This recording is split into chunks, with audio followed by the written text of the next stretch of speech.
प्यारे मित्रों, पारा शिक्षक आकलन परीक्षा में बाल विकास एवं शिक्षण पद्धति से जो प्रश्न आए थे उसका आंसर हम लोग यहाँ पर देखते हैं। तो पहला प्रश्न था, बालक का विकास सिर से पैर की ओर होता है, यह किस सिद्धांत के अंतर्गत है? तो इसका आंसर हो जाएगा विकास की निश्चित दिशा का सिद्धांत, यानी ऑप्शन नंबर बी। इसके बाद है क्वेश्चन नंबर 2, एक शिक्षक को पुरस्कार और दंड देते समय किन बातों को ध्यान में रखना चाहिए? तो इसका आंसर हो जाएगा ए नंबर, उसमें भय का भाव तो नहीं उत्पन्न हो गई है। अगला प्रश्न है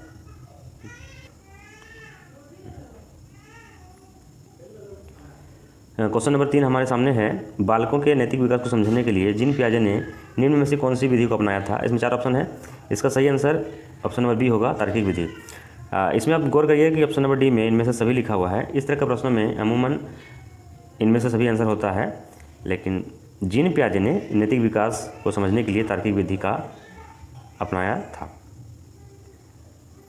क्वेश्चन नंबर 4,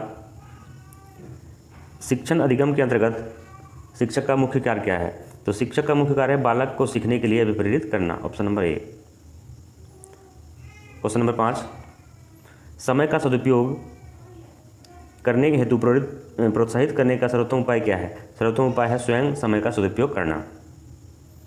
क्वेश्चन नंबर 6, अनिवार्य शिक्षा के मार्ग में बाधाएं हैं, तो बाधाएं इनमें से सभी है, option number D. Question number 7, बाल केंद्रित शिक्षा निम्नलिखित में से किस शिक्षा दर्शन का देन है? तो ये हो जाएगा व्यवहारिकतावाद, जॉन डीवी इसके प्रतिपादक थे। प्रश्न संख्या 8, बाल केंद्रित शिक्षा शास्त्र की क्या विशेषता है?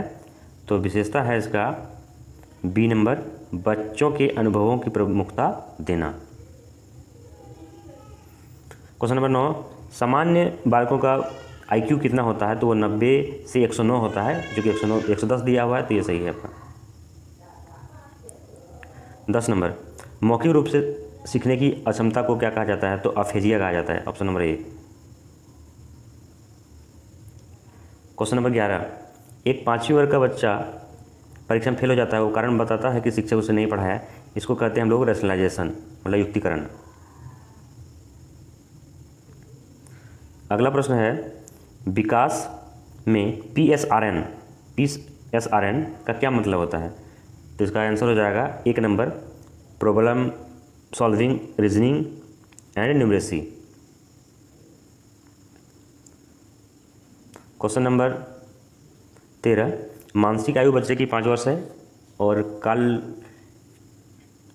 कालानुक्रमिक आयु 4 वर्ष है, तो आईक्यू कितना होगा? तो आईक्यू हो जाएगा इसको 5/4 गुना 100, 25 से कट जाएगा, 125 हो जाएगा, ऑप्शन नंबर ए।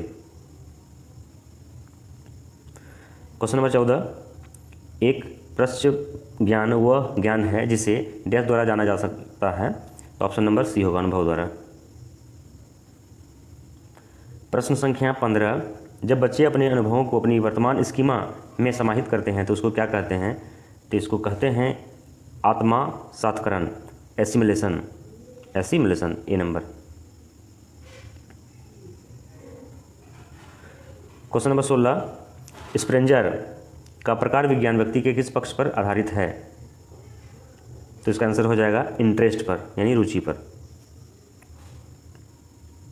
अगला प्रश्न है 17 नंबर, इसमें से कौन सा युग्म सही नहीं है? तो सही नहीं है, यह है मनोसामाजिक अधिगम, ये एरिक्सन द्वारा दिया गया नहीं है, ऑप्शन नंबर डी इसका आंसर होगा।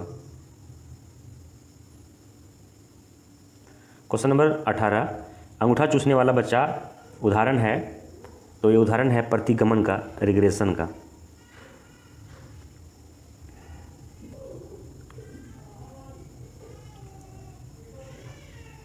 क्वेश्चन नंबर 19, एक बच्चा प्राय अपने सहपाठियों के साथ झगड़ता है, तो ऐसी स्थिति में आप क्या करेंगे? इसमें 4 ऑप्शन है, तो तीसरा ऑप्शन सबसे सूटेबल है, कारण का पता लगाने का प्रयास करेंगे और उसे परामर्श देंगे। अगला प्रश्न है प्रश्न संख्या 20, बाल विकास का क्या अर्थ है?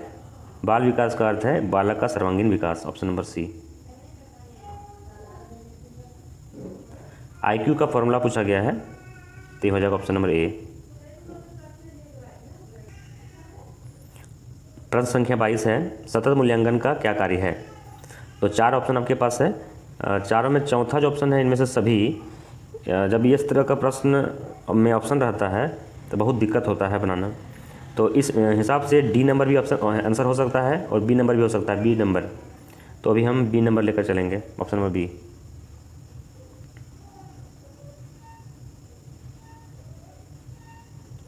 23 नंबर, बालकों के मूल्यांकन के लिए जिस प्रकार से प्रश्न पूछे जाते हैं वे प्रश्न हैं, इसका ऑप्शन नंबर डी सही होना चाहिए। नंबर 24, क्वेश्चन नंबर 24, कोई बच्चा किस अवस्था में पर्यावरण से प्रभावित होने लगता है, तो इसका सही आंसर होना चाहिए बाल्यावस्था।